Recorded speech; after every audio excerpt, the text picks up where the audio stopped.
Hi everyone, my name is Mike Rennick. I'm the team lead senior broker of Team Rennick. Welcome to another edition of Out and Around Florida's West Coast. This is part of my promise to share our lifestyle from the folks, the aspect of the folks that live here, play here, and work here. The question today is, what's the latest on the colony? I get asked that question all the time. My guest this morning is Mr. Stephen Reed. He is the owner and publisher of the Longboat Key News and the Sarasota City News. Welcome, Steve. Hey, welcome. Happy Sunday morning. Happy Sunday morning, and we're at one of the most familiar. This is chapter 874 of the colony. Yes, the And saga continues, right? Actually, here's the exciting news. Using the word the colony now, truly 1 week ago, we can now officially say that it's over. So it's over. What do you mean by that?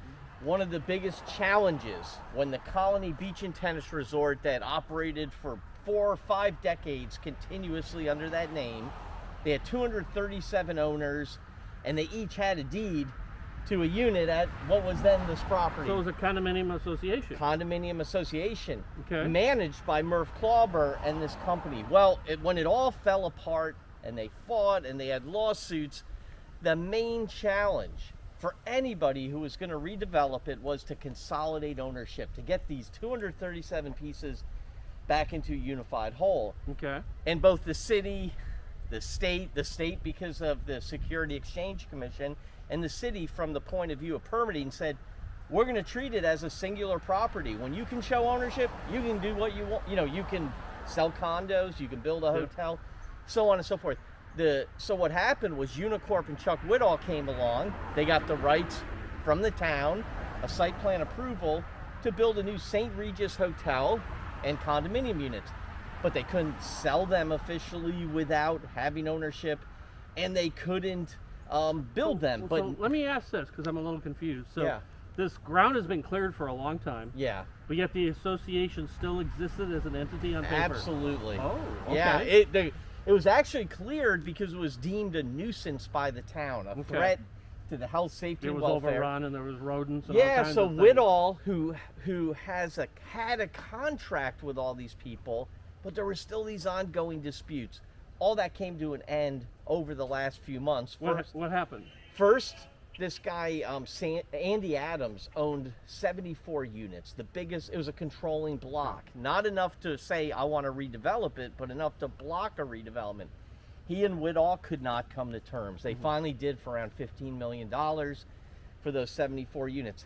That closed and ended. They came to terms last summer. Okay. So that's been paid and that was done.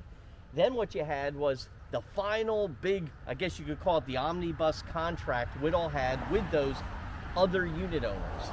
And that closed. And when that closed, the judge simultaneously said, we are going to then terminate the condominium. And that is where the name the colony is. The Colony Beach and Tennis Resort Association was terminated.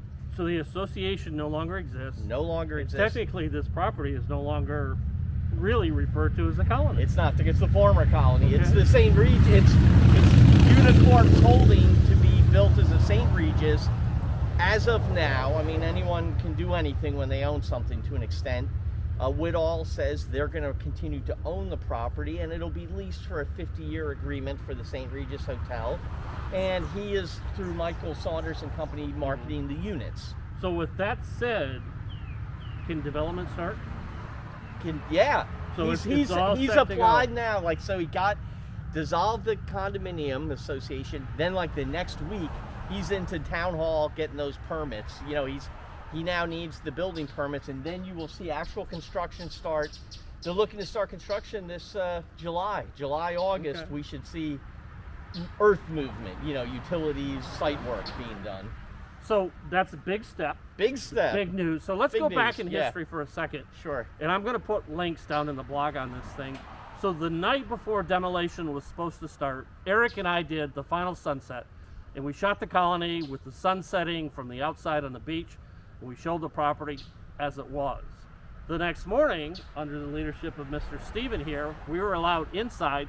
To my knowledge, we have the last footage before demolition started. We went through some of the buildings. We saw the monkey room, the restaurant. We were out by the pool. I'll put links for all of this.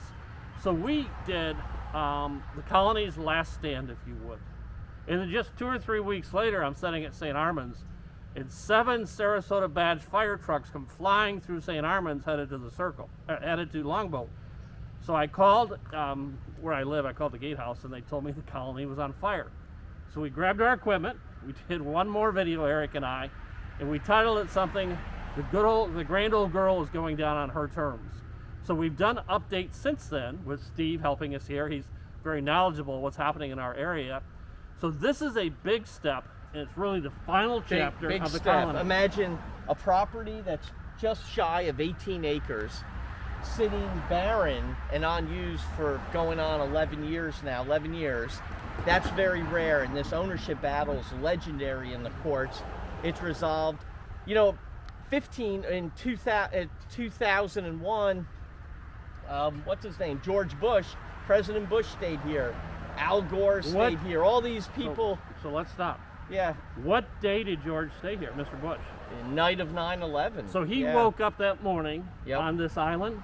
The infamous video with the children, it's in the elementary, was at Sarasota Booker Elementary. Yeah, that's right. So from the aspect of the president, 9/11 started right here, and you're looking at the area behind us where the president stayed. So a lot of history here, famous for tennis. It's changing now. And wait, when we say famous for tennis, Nick Bollettieri started his academy and teaching world here. And Nick is the owner of IMG. Serena Williams, I mean the biggest names in tennis, except for Rafa Nadal and Federer, went to IMG. But no, we're lucky to be here, and I think it'll be really exciting to come back when the ground is broken. We'll be here in July, I'm sure. We got to show that update. Yeah, that's a big. Steve, I want to thank you for the update, the wealth of knowledge you bring to this. I appreciate the fact you're partnering with me on Sunday mornings. Thank you. Thanks for having me. I look forward to the day we can handshake and do it safely. Thanks for watching, everyone.